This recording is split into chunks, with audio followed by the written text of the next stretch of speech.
أنتم لا تعرفون اليوم من تقاتلون. أما حزب الله لا يمكن أن يكون في جبهة في أمريكا أو في إسرائيل أو فيها نابشوا قبور وشقوا صدور وقاطعوا رؤوس.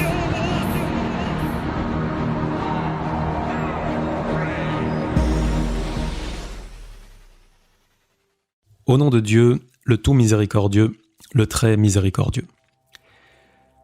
Ces dernières semaines, Emmanuel Macron a reçu une délégation iranienne qui était présidée par Madame Massih Alinejad.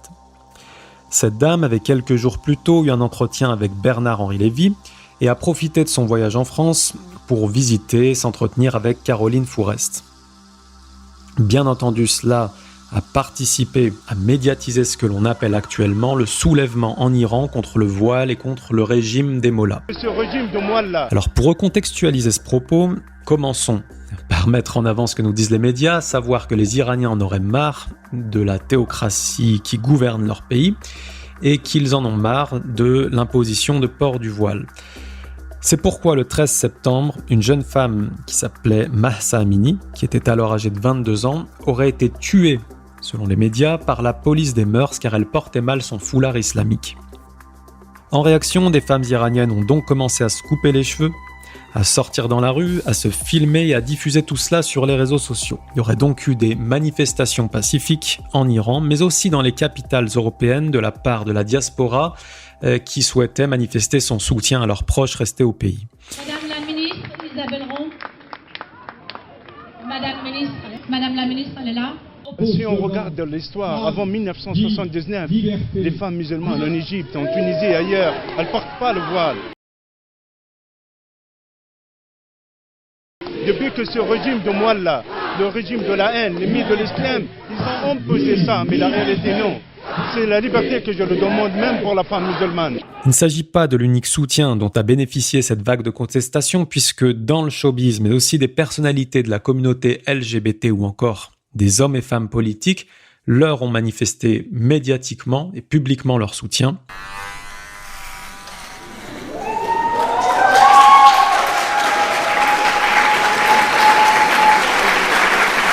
Je parle ici de gens tels que Bernard-Henri Lévy, Marine Le Pen, Emmanuel Macron, Jean-Luc Mélenchon ou encore Éric Zemmour. Et donc à partir de là, il y a une indignation.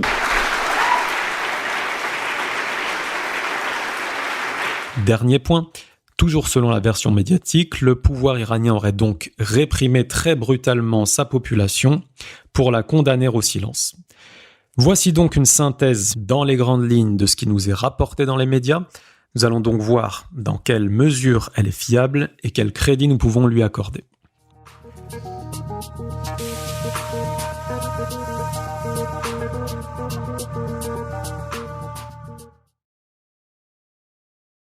Nous allons donc effectuer une lecture critique de la version mainstream en abordant premièrement les fausses informations diffusées dans les médias et dans un second temps l'occultation de certains éléments clés. Alors commençons par les fausses informations. On nous dit qu'en Iran, le peuple est contre l'islam et contre le port du voile en public de manière générale. Ici, à mon avis, il faut absolument sortir d'une opposition systématique que le lobby israélien et certains médias essayent de mettre en avant, à savoir qu'il existerait une opposition systématique entre d'un côté la démocratie, à savoir le choix du peuple, et de l'autre côté la théocratie, à savoir l'acceptation des injonctions divines.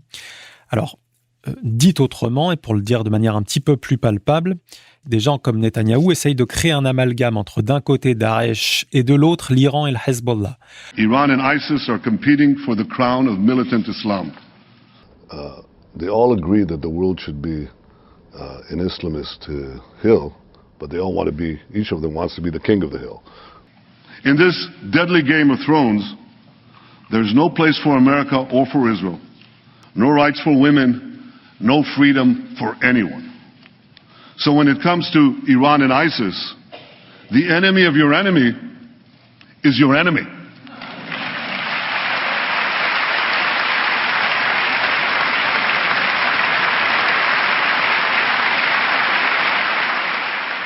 Or, il faut comprendre une chose, contrairement à Daesh et l'Arabie Saoudite qui ont imposé leur pouvoir et leur système de gouvernance par la force au peuple qu'ils dominent.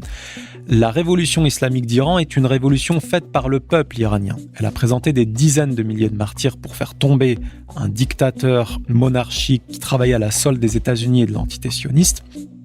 Et cette révolution faite par le peuple a dès 1979 été consultée lors d'un référendum pour savoir si oui ou non il acceptait ce peuple, l'instauration d'une république qui mettrait donc l'islam comme élément central de leur nouvelle constitution. Ce peuple s'est prononcé à plus de 98% en faveur de l'instauration de cette république islamique. Je dirais donc que lorsqu'on parle des prescriptions islamiques et notamment vestimentaires qui sont inscrites dans la constitution iranienne, elles sont inscrites parce que le peuple lui-même l'a choisi sans que personne ne lui impose. Alors certains nous diront que c'était hier et que nous sommes aujourd'hui en 2022.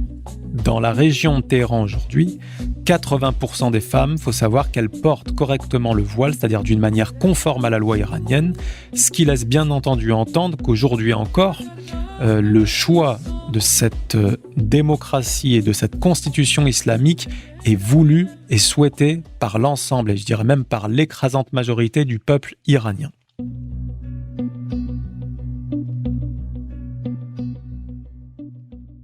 Alors un deuxième point qui mérite d'être traité, c'est bien entendu celui des minorités réfractaires. Lorsqu'on parle de minorités réfractaires ici, on ne parle pas de minorité confessionnelle puisque le peuple iranien est musulman chiite, il y a donc une confession majoritaire. Mais lorsqu'on parle de minorité réfractaire, ici on parle d'une partie du peuple qui est chiite mais qui ne voudrait pas se soumettre à ces injonctions religieuses, notamment celle du port du voile.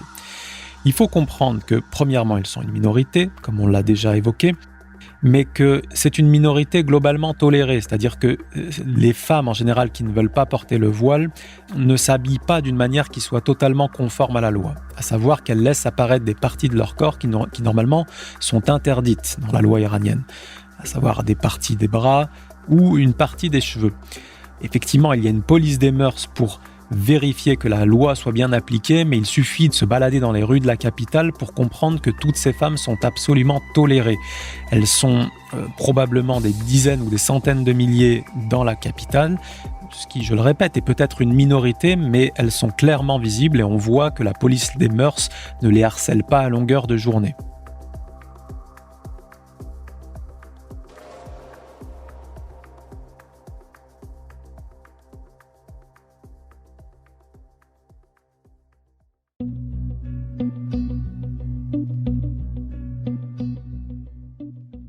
Un troisième point, et c'est peut-être le plus important, c'est de savoir si oui ou non la police des mœurs a tué Mahsa Amini, cette jeune de 22 ans, que son âme repose en paix.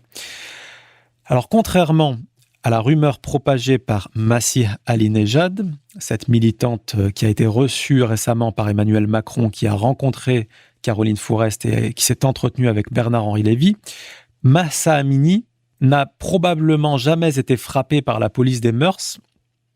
Et nous voyons une vidéo d'elle arrivant au commissariat sans qu'elle soit menottée, sans qu'elle ne soit malmenée. Personne ne l'a frappée, elle ne se tient pas le visage, elle ne semble avoir aucune douleur. Et dans une salle d'attente, alors qu'elle était en train de parler à une dame, elle a été prise d'un malaise. On voit qu'elle commence à perdre l'équilibre et toute seule, elle tombe par terre. Donc, ce qui indique qu'elle a été bien victime d'un malaise et non tabassée par la police des mœurs. Un deuxième élément est qu'on dispose actuellement de photos de cette jeune femme lorsqu'elle se trouvait à l'hôpital en réanimation. Et nous ne voyons absolument aucune trace d'hématome, aucune trace de coup sur son corps, alors que si elle avait été frappée d'une manière si forte que cela aurait provoqué sa mort, il est évident que pendant plus de 48 heures ou 72 heures, elle aurait des hématomes, des traces sur son corps. Enfin, nous avons une vidéo de son père qui a été appelé à vérifier qu'il n'y aurait pas des traces de coups sous ses cheveux, puisque comme je l'ai dit, il n'y avait aucune trace d'hématome sur son corps et sur son visage. Le seul endroit où il pourrait rester des traces, éventuellement, c'était donc sous ses cheveux. Le père de Mahsa Amini, devant les caméras, a refusé du coup de vérifier en disant que sa fille avait des antécédents médicaux et qu'il savait qu'elle n'avait pas été tuée par la police. Enfin, nous avons actuellement un rapport d'autopsie qui mentionne clairement que la mort de Mahsa Amini n'a pas été causée par des coups. Donc, contrairement à ce qu'indique Masih Alinejad, la militante iranienne qui a été reçue par Emmanuel Macron, reçue par Caroline Fourest et qui s'est entretenue avec BHL, contrairement à ce que cette femme dit, tout indique que la jeune Mahsa Amini n'a pas été frappée par la police et qu'elle est morte des suites de problèmes médicaux auxquels personne ne pouvait rien.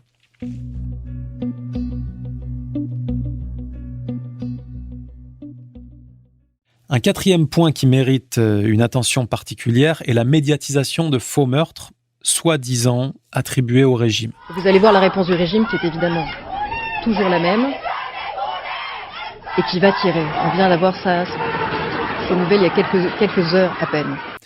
Alors il faut savoir que parmi les personnes dont on a prétendu qu'elles étaient mortes, certaines sont encore vivantes. C'est notamment le cas d'un militant qui a été annoncé mort plusieurs fois et dont on a vu des photos encore ces derniers jours. On a d'autres cas, à savoir des personnes qui sont effectivement mortes, mais qui n'ont absolument pas été tuées par le gouvernement ni par la police. Par exemple, des gens qui sont morts dans des attentats commis entre autres par Daesh et par des groupes terroristes, et qu'une partie de l'opposition attribue jusqu'à maintenant au gouvernement, alors que Daesh revendique ces attentats. Troisièmement, nous avons certaines personnalités qui sont mortes, mais qui n'ont rien à voir avec les émeutes en Iran. On a notamment un exemple d'un homme irakien qui est un martyr. Il s'agissait d'un combattant de la résistance irakienne, même d'un chef de la résistance irakienne, qui a été tué par Daesh en Irak, il y a de ça plusieurs mois. Or, il a été présenté sur certains médias, notamment une chaîne saoudienne, comme un manifestant tué par les gardiens de la révolution islamique d'Iran. Ce qui, bien entendu, était faux. Quatrièmement, nous avons des Iraniens qui sont bien morts, mais sans que l'on ne sache qui les a tués. Et c'est notamment le cas d'une jeune émeutière qui a été renversée par une voiture et dont le père a dit à la télévision qu'on ne savait pas qui l'avait tuée, mais que dans tous les cas, il attribuait la responsabilité aux semeurs de désordre, puisque ce sont eux qui ont fait descendre sa fille dans la rue.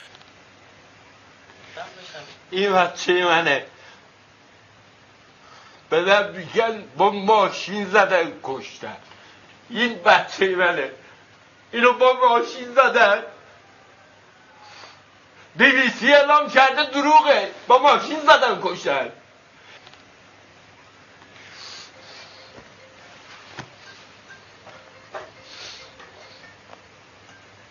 من دارم دنبال قاتلم میگردم من فکر نمی‌کنم پلیس باشه. Dans tous les cas, la personne qui conduisait cette voiture sur le coup n'a pas été arrêtée. Nous ne savons pas qui elle est, qu'est-ce qui la motive, son identité, est-ce qu'il y a des réseaux ou non derrière elle. Et les médias qui soutiennent les émeutiers se sont empressés d'attribuer cet assassinat au gouvernement iranien. Voilà donc une partie des fausses informations qui ont été diffusées dans la presse française et disons les médias occidentaux de manière plus générale. Je vous propose maintenant de passer à la deuxième partie, à savoir l'occultation de certains éléments clés pour bien comprendre ce soulèvement.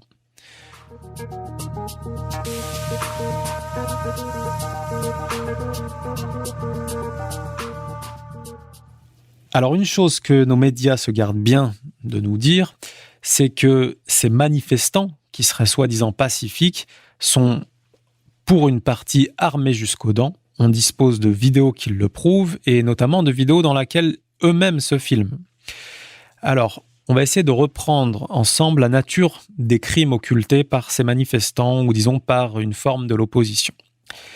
Il y a des meurtres commis par des émeutiers contre la police, notamment à travers des lynchages, parfois sans armes, c'est-à-dire à main nue ou alors avec des bâtons, et qui laissent apparaître qu'il n'y aurait pas nécessairement de préméditation. C'est-à-dire, ce serait une colère populaire et des actes d'une violence inouïe. On a aussi des actes toujours commis par ces émeutiers contre des civils, notamment certains qui ont été filmés de loin, ici avec des armes.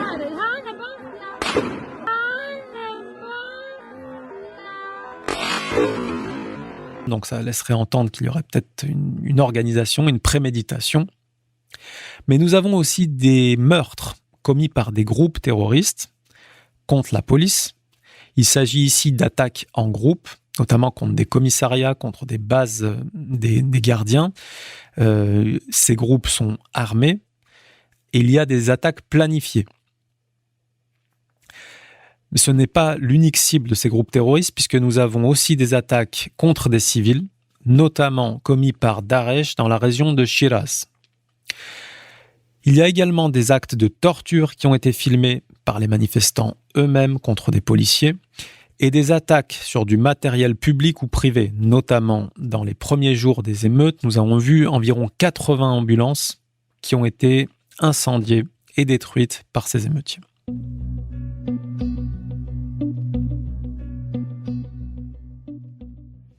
Alors on pourrait également prendre quelques minutes pour parler de la nature des criminels.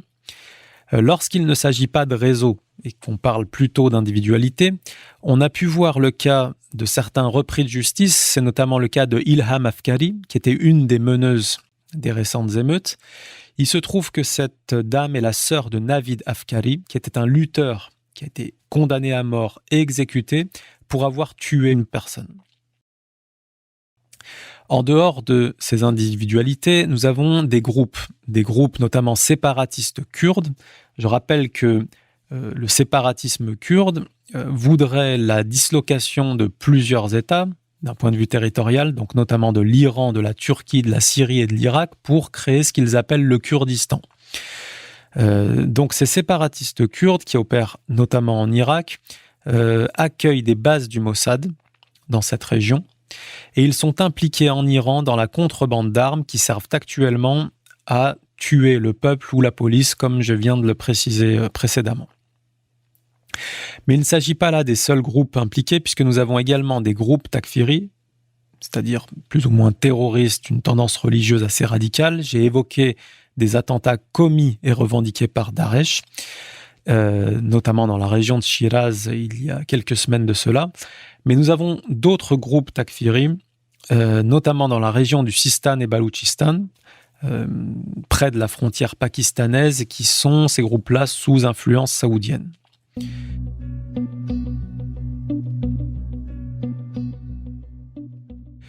Alors le dernier point sur lequel je souhaiterais m'attarder, c'est cette fameuse légende mise en avant par nos médias qui consisterait à dire que la majorité du peuple s'est levée depuis quelques mois contre le gouvernement et contre la loi imposant le port du voile en public. J'aimerais rappeler qu'on dispose de plusieurs dizaines, voire des centaines de vidéos qui mettent en avant des manifestations, des rassemblements, des événements dans lesquels le peuple iranien est descendu par dizaines, voire par centaines de milliers, en soutien au gouvernement. Ce qui n'est absolument pas le cas des émeutiers qui, je le rappelle, sont dans la plupart de leurs vidéos que quelques dizaines, voire de manière anecdotique, parfois quelques centaines. On assiste donc là à un phénomène paradoxal et assez étrange, qui est une médiatisation proportionnellement inverse à l'influence et à la présence sur le terrain. À savoir que quelques dizaines d'émeutiers font la couverture de tous les médias dans le monde, et les dizaines et les centaines de milliers de personnes qui soutiennent le gouvernement islamique sont un phénomène absolument occulté dans la plupart des médias occidentaux actuellement.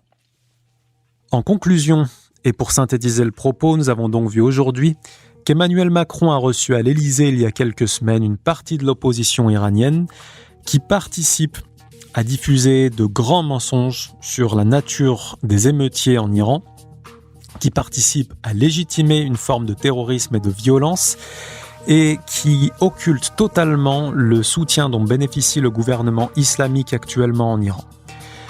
Nous allons donc dans le prochain épisode, si Dieu le permet, tenter d'analyser ensemble de manière précise et détaillée quels sont les réseaux qui se tiennent derrière cette manipulation médiatique de masse.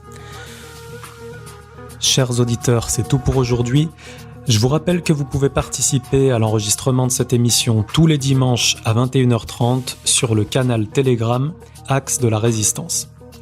Vous pourrez prendre la parole pour poser des questions ou intervenir sur des sujets qui vous tiennent à cœur. En attendant, que la paix soit sur vous tous et à bientôt si Dieu le permet.